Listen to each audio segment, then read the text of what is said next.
Hello students, today we are here to discuss a topic on personal selection and placement.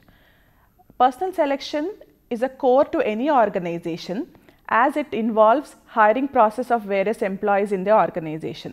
It basically refers to the process where organizational requirements are matched with the skills of people, that is the applicants who have applied for the employment.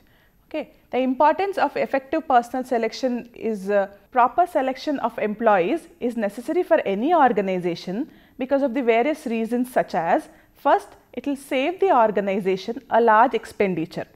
It will ensure that the new recruits who have come to the organization will serve the organization for a longer period of time, as jumping from one organization to another is a frequent process. Next, by selecting the best candidate for the required job, the organization will get best quality from the employees, that is quality performance from the employees. Then finally, organization will face less absenteeism and employee turnover problems also. Any successful selection procedure involves various steps. Some of these steps are: first is job analysis, recruitment, application blanks, interviews, letters of recommendation and assessment centers. We will one by one explain what are the various steps.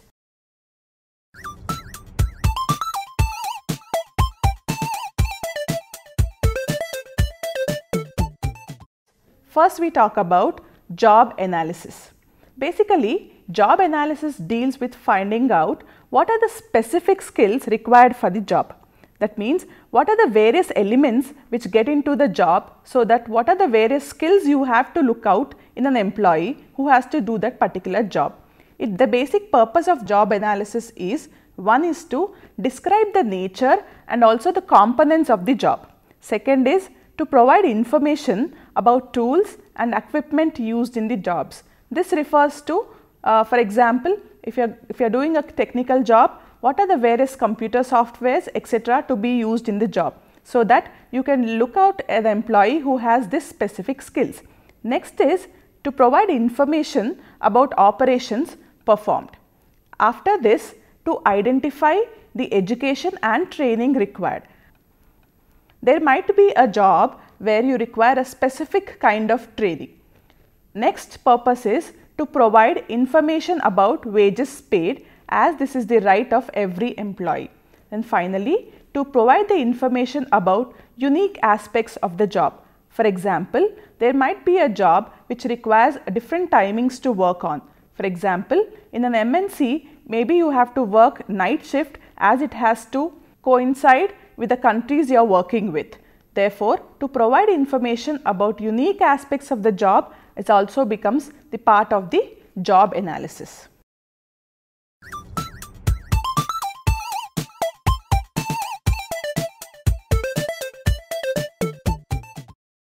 Next, we will discuss how job analysis is done. There are various methods in which job analysis can be done. First is the simplest method, which is known as direct observation. In direct observation, the person who is doing the job analysis will directly observe the workers throughout their work. I mean, every day, throughout the day, whatever the worker is working or the employee is working is being observed. Now, this observation is called as direct observation, and it can also be through electronic monitoring. Here, as the observer is not seen by the employee, the genuine aspects or even details of the job aspects can be understood. This method gives first-hand information about the job. This method also helps us to understand what are the various factors which influence job performance. For example, there can be factors such as fatigue, physical conditions at work which might influence the performance of the job. All these information can be obtained through direct observation. But the main disadvantage in this method is you cannot observe all the jobs easily. For example, if you want to observe a surgeon conducting a surgery, it might be little difficult to see and also to understand. After direct observation, which is the most simplest method, we come to the next method, which is known as interview method. Now, this is very frequently used, where the employee doing the job is interviewed and the experts who are doing the job are interviewed, such as worker, the supervisor and the trainer. They are questioned on the various aspects of the job so that the detailed analysis of job can be done. These questions are carefully planned and clearly worded to get maximum information about the job. After interview method, the next method in job analysis is questionnaire method. A questionnaire is a piece of information where you get through various questions which are given on a paper. There are three types of questionnaires used in this method of job analysis. First one is unstructured questionnaire. In unstructured questionnaires, the questions asked are open-ended questions where the components of the job have to be described by the employee. The second type of questionnaire is a structured questionnaire where the workers describe the tasks, procedures and working conditions of the job, and also they are asked to rate them or select the items that are related to the job. After these two, the third type of questionnaire is known as the position analysis questionnaire. This is a unique questionnaire which has 194 job elements and are organized into 6 categories such as information input, mental processes, work output, relationship with other people, job context and other job activities and conditions. By analyzing all these 6 categories through these 194 elements, the job can be analyzed in a detailed manner and in a more effective manner. This is known as questionnaire method. After the questionnaire method, the next method is known as systematic activity log. This is a method which is also known as diary method. In activity log, the workers and the supervisors record details of their daily activities. Though it takes a long time to get required information, it can provide information that is otherwise not obtainable. Then finally, the method in job analysis is known as critical incident method.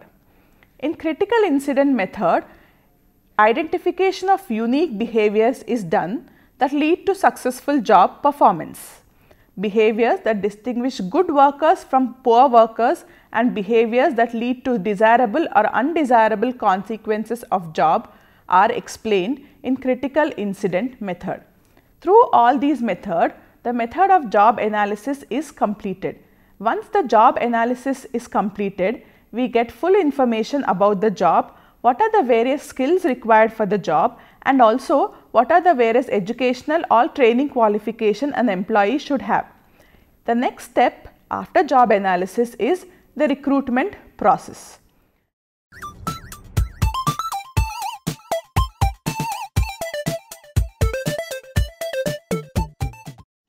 The process of recruitment refers to locating and encouraging potential applicants to apply for existing or anticipated job openings.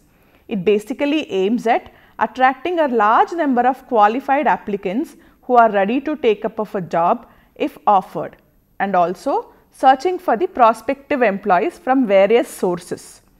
Basically, recruitment is important as it develops an applicants pool and serves as a base for selection process. Recruitment can be done using various sources. Some of these sources are online search service. Websites such as naukri.com or monster.com refers to online search service. Next is newspaper advertisements. In our daily newspaper, especially newspapers such as employment news, you get various advertisements relating to the employment opportunities. Next source of information is employment agencies, where the unemployed people go and register, and whenever there is an employment from a company or another organization, they are informed. Next source is job fair, which are generally conducted in colleges and placement cells of the colleges. Then next is on college campus. These days most of the recruitment is done through college campus. Then finally it is referral from current employees. Current employees who work in an organization refer to another employee whom they know who have required qualifications for the particular vacancy in their organization. Through all these sources, recruitment process can be done. Though recruitment process is a very important process, there are definitely some challenges and constraints, and it is not a very easy method. The challenges and constraints faced by recruitment or faced in a recruitment are basically: number one, the recruiter's choice of communication medium may not be appropriate. For example, if you are advertising a job in a trade journal which may not be read by everybody, so therefore the choice of communication becomes appropriate.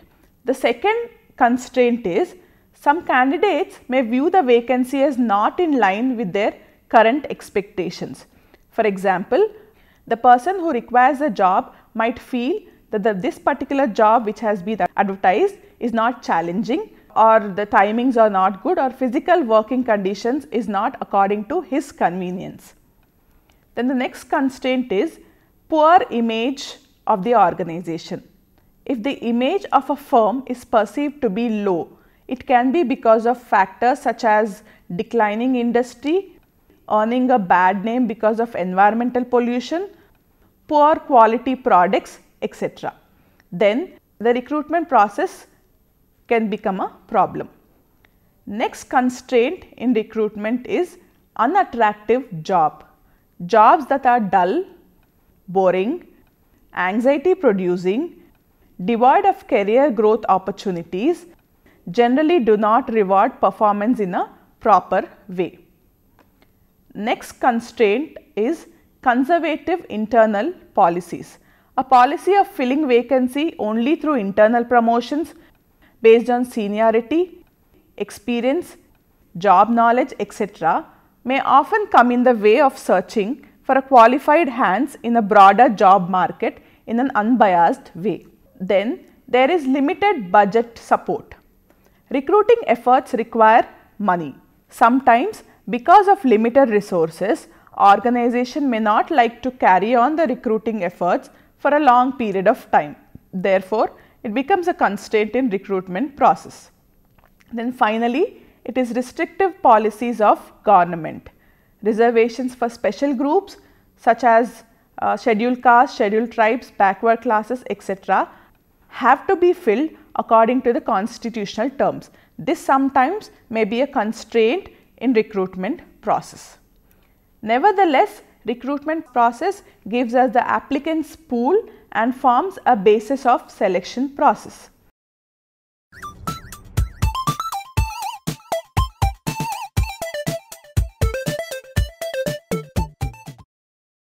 After recruitment comes a next step which we call it as application blanks.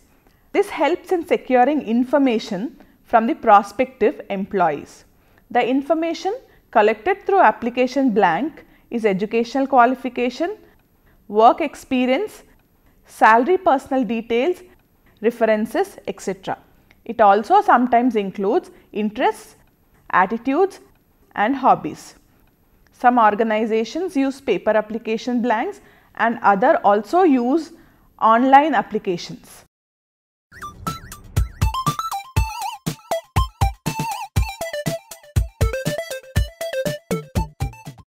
The next very frequently used method is the interview method. Interview is a face-to-face conversation with the prospective employee with an intention to understand his or her technical skills and other aspects. It is the most widely used method of selection process. Interviews are of various types. First one among this is unstructured interview. In unstructured interview, the format and questions are left to the interviewer. Thus, it is possible that two interviewers will have different opinion about the same applicant.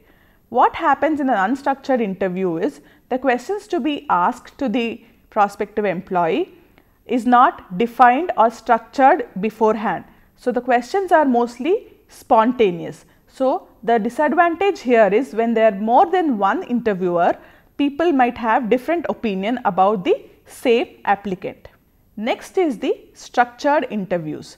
Structured interview have the set of questions to be asked are decided before.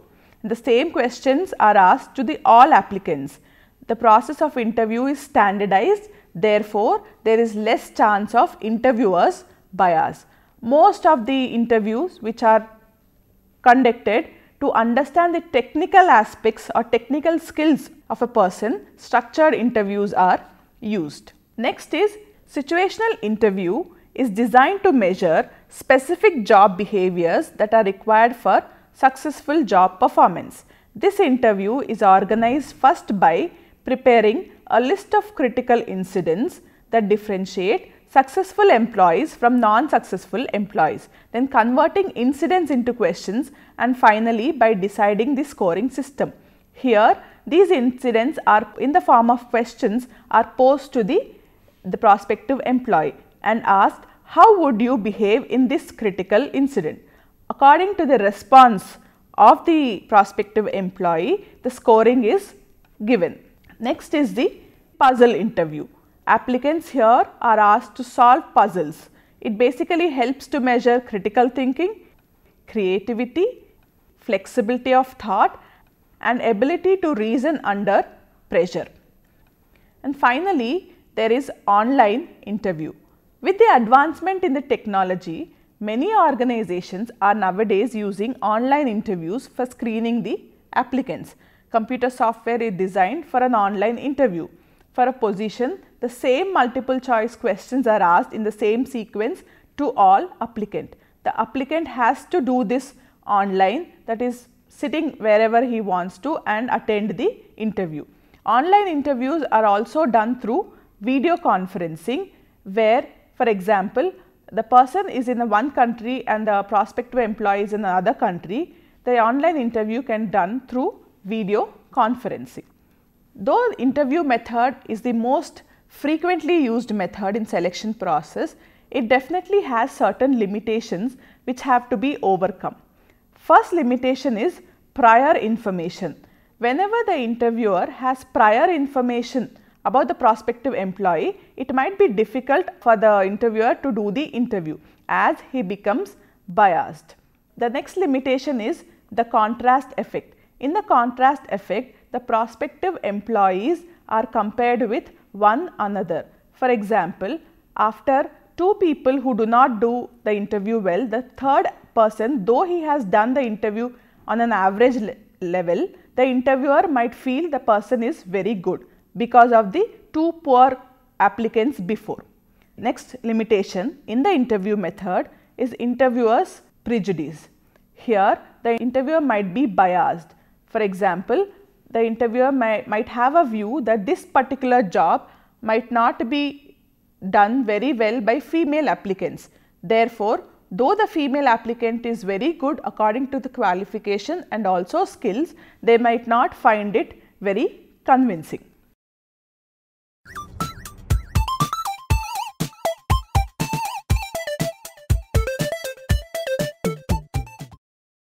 After interview method, several documents are corrected from the employer.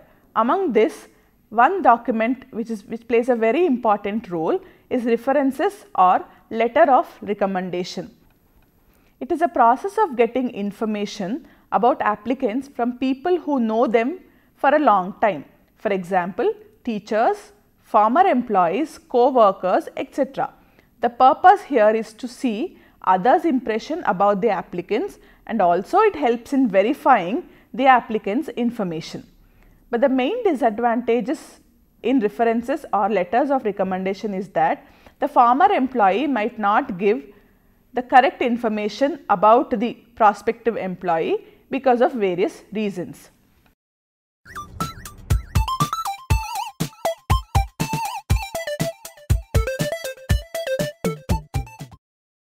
After letters of recommendations are collected, then there is assessment center. Assessment centers have various techniques where applicants are tested in a simulated situation. The most commonly used techniques used in the assessment center are as follows. First one is the in-basket technique. In this techniques, applicants are provided with a basket similar to the basket or computer files found on the manager's table. The basket has similar problems and questions that are generally found on the manager's tray, such as email messages, orders, etc. Now, in these techniques, the applicants are asked to solve these problems or asked what they would do in a similar situations. Their responses are recorded and evaluated. The next technique in assessment center is leaderless group discussion. In this technique, applicants form a group and discuss an actual job problem. Even here, the discussion is recorded and evaluated later. And the final technique in assessment center is oral presentations and role playing. In oral presentation, the applicants are given some materials and information about some aspect of the job. They have to organize and present it to the group. In role playing, the applicants act out the role of a manager in a simulated job situations. The applicant's behavior can be videotaped again and evaluated later. With this, the correct employee or the right employee is selected for the job. After the employee has been selected for the job, the process of placement starts. Placement is a process of assigning a specific job to each of the selected candidate. It involves assigning a specific rank and responsibility to an individual. It implies matching the requirements of a job with the qualifications of the candidate.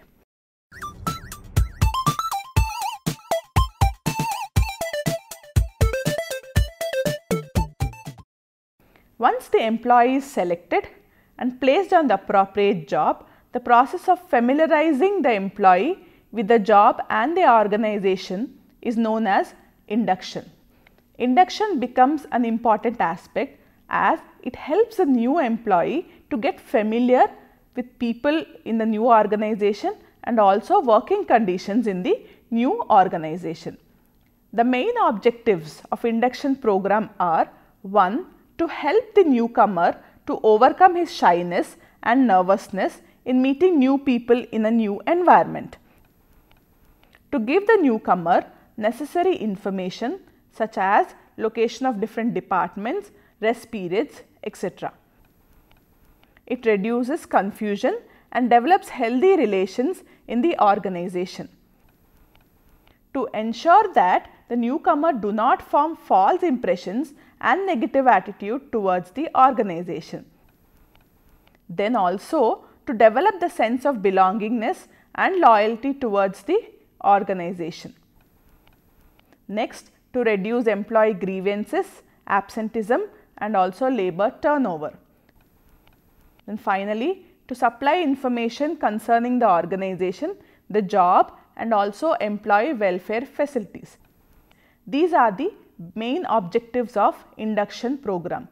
With the induction program, the prospective employee becomes the actual employee of the organization. The selection process ends once the employee enters the organization and starts the work. The selection process is a very important process in the organizational behavior. It is very important that every step in the selection process has to be conducted with utmost care, because effective selection process leads to good employees and quality of performance.